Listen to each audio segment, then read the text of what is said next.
नमस्कार दोस्तों, स्वागत है आपका आपके अपने YouTube चैनल में। मैं आज आपके लिए लेकर आया हूं अनदर वीडियो जो कि रिलेटेड है national commission and committees on Indian education system. आज हम आपके लिए नेक्स्ट वीडियो लेके आए हैं जो कि रिलेटेड है committee and report during British India. तो आज हम 3 कमेटीज़ आपके साथ डिस्कस करेंगे। Hartog committee, Sapru committee and government of Indian act 1935। वैसे तो मैं लाइव स्ट्रीम करने वाला था बट यूट्यूब में कुछ प्रॉब्लम आ गई है जिसकी वजह से जो है मैं लाइव स्ट्रीम नहीं कर पा रहा हूँ। आइए इस वीडियो को शुरू करते हैं।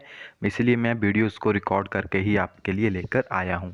तो सबसे पहले हम बात करेंगे हार्टोंग कमेटी की। जो हार्टोंग कमेटी है आपके पास वो 1928 टू 29 के बीच में आई थी एंड इस कमेटी को शीमन कमीशन के नाम से भी जाना जाता है। The Simon commission appointed an auxiliary committee in May 1928। मई 1928 में इस कमेटी आई थी। The committee is popular known as Hartog committee. Sir Philip Hartong was the chairman of the committee. This committee submit its report on September 1929। ये question भी काफ़ी time पूछा जाता है कि इस कमेटी ने अपनी रिपोर्ट कब दी थी। This committee recommended consolidation and improvement and neglected the policy of history expansion। इसकी क्या क्या रिकमेंडेशन थी आपके पास। Ability and aptitude were made the base of student admission, improve the pay scale of teacher, university to approve the teachers for affiliated college, higher secondary schools education should be job oriented, increase in the number of optional school in ordinary to cater the varying interest of the student. तो ये कुछ important इसके point थे जो कि इस committee ने दिए थे। बाकी इस कमेटी में जानने के लिए इतना ही है कि कब आई थी, इसका दूसरा नाम क्या था, कब ये बनी थी और इसने कब अपनी रिपोर्ट सबमिट की थी। नेक्स्ट है हमारे पास सप्रू कमेटी। सप्रू कमेटी 1934 में आई थी and the committee recommended two kind of courses in the secondary education. इसने क्या रिकमेंडेशन दी थी। Two kind of courses in secondary education. First course of education should be follow by the university education and second should be follow by the technical and commercial education. जिसमें first course जो है आपके पास university education से related था and second जो था follow technical education and the commercial education. तो इसमें ज़्यादा कुछ नहीं है जानने के लिए। आइए बढ़ते हैं नेक्स्ट की तरफ जो कि काफ़ी ज़्यादा इम्पॉर्टेंट है, वो है गवर्नमेंट ऑफ इंडिया एक्ट 1935। इसमें जो है आपके पास काफ़ी ज़्यादा इम्प्रूवमेंट हुई थी। The government of India act 1935 improved and divided all education activities into 2 categories. 2 category में बांटा गया था। First is federal and second is state. तो आइए सबसे पहले जानते हैं हम कि फेडरल में क्या कौन कौन से सब्जेक्ट्स हो गए वो ऐड किए गए थे।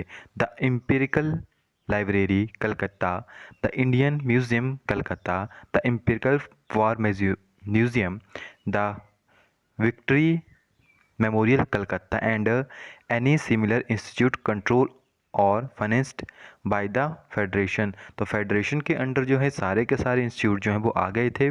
Education in the defence force, the Banaras Hindu university and the Aligarh Muslim university, preservation of an accident and history monitors, education in central administrated area and archaeology. तो ये इसके इम्पोर्टेंट जो है पार्ट थे। नेक्स्ट आता है स्टेट कि स्टेट में काफ़ी ज़्यादा इन्होंने रिकमेंडेशन दी थी। तो स्टेट में इन्होंने कहा था कि all matter regarding education of all other categories other than those include in the federation list give approve above were regarding as a state provisional subject. जो भी आपके पास फेडरेशन के अलावा बच के वो सारे के सारे जो हैं स्टेट के अंदर आते थे। तो इसने अपनी रिपोर्ट दी थी सबसे पहले प्री प्राइमरी एजुकेशन के लिए। तो आइए जानते हैं प्री प्राइमरी एजुकेशन में इनका क्या रोल था। Nursery school should be started to educate the child of 3 to 6 year of age। The basic aim of pre primary education should be to impart social experience and education of general behavior in the infant, special training women teachers should be appointed in pre-primary schools. Pre-primary education should be free. And next हमारे पास आता है basic education से related, a system of universal compulsory and free education should be introduce for all child between the age of 6 to 14। 6 से 14 साल के बच्चों तक के लिए सबसे पहले शिक्षा का प्रावधान किसने निकाला था? गवर्नमेंट ऑफ इंडियन एक्ट 1935 ने। इन्होंने 2 टाइप बेसिक स्कूल्स बनाए थे। First is junior basic school for the child for 6 to 11 year. Then next आता है senior basic school, middle school for the childrens 11 to 14 year. Mother tongue should be the medium of instruction junior and senior basic school. No teaching of English in junior basic schools. Teacher के ऊपर ratio कितनी होनी चाहिए? 30 के ऊपर 1 teacher. And senior basic school में मैं आपके पास 25 के ऊपर 1 टीचर। एंड नेक्स्ट आता है रिकमेंडेशन रिगार्डिंग सेकेंडरी एजुकेशन। तो सेकेंडरी एजुकेशन में secondary education should be 6 year between 11 to 17 year. Only selected promising student should be admitted to the highest school. केवल कुछ ही सिलेक्टेड बच्चे जो थे वो हाईएस्ट सेकेंडरी स्कूल में जा सकते हैं जिन्हें सिलेक्ट किया जाता था। Fee shall be charge from the student for receiving education but 50% of the students shall be free. 2 type of schools, academic and technical high schools. The aim of high school education should be to make the boy self-dependent. And recommendation regarding universities, class 11 should be added to the higher school and 12 be to the university. जो 12 है उसे university में add किया जाएगा and 11 जो है उसे high school में ही रहने दिया जाएगा। This would be mean that university education shall run for 3 years. University education should be given only to few deservable dynamic student. University grant commission should be appointed only complete teachers should be appointed and research method should be encourage. Next हमारे पास इसमें आता है recommendation regarding teaching institute and vocational education, encouragement to the higher category of work, training institutes such as chief executive, research work and lower category of work,